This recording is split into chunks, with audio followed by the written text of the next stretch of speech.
I grew up in Valley Stream, Long Island. I was the second child, oldest male out of 6 children, to a New York City firefighter, so I'm sort of familiar with the trade.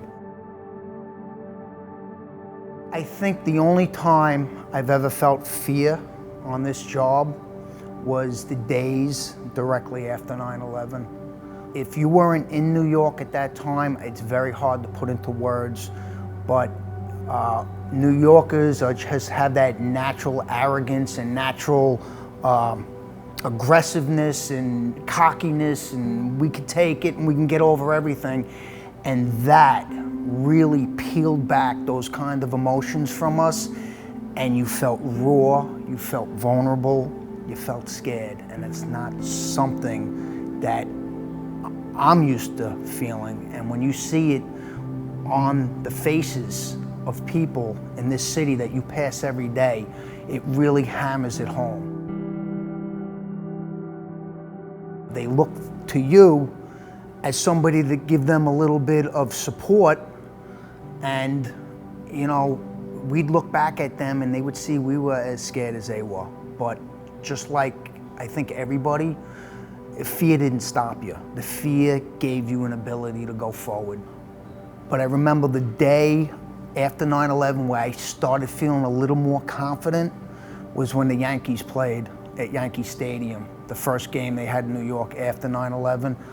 It's just like things got back a little bit to normal, and it just felt, okay, we can handle this, we'll take it from here. And that's what I remember.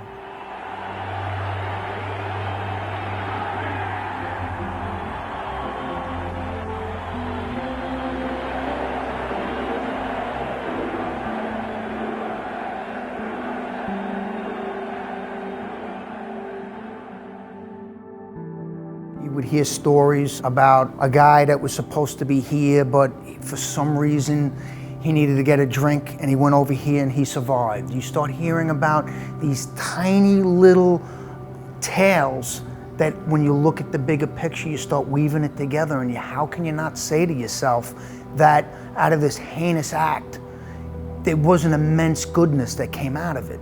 And maybe I'm just an optimist, I don't know, but you can't come away from that day and not think of the huge kindness that came out of people around the globe. You look for the smallest amount of things to put together to get a little bit of traction, to make yourself go on to the next smallest thing and try to rebuild. And those were the beginnings of rebuilding, came right out of the ashes of that day.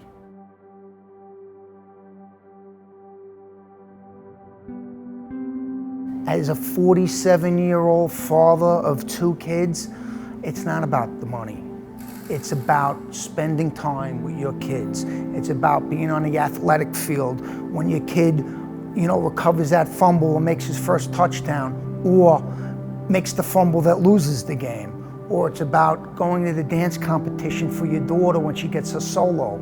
It's about all those things mean more to me now than what I thought was important when I was a kid. And I guess that's what being a human in the human race is all about.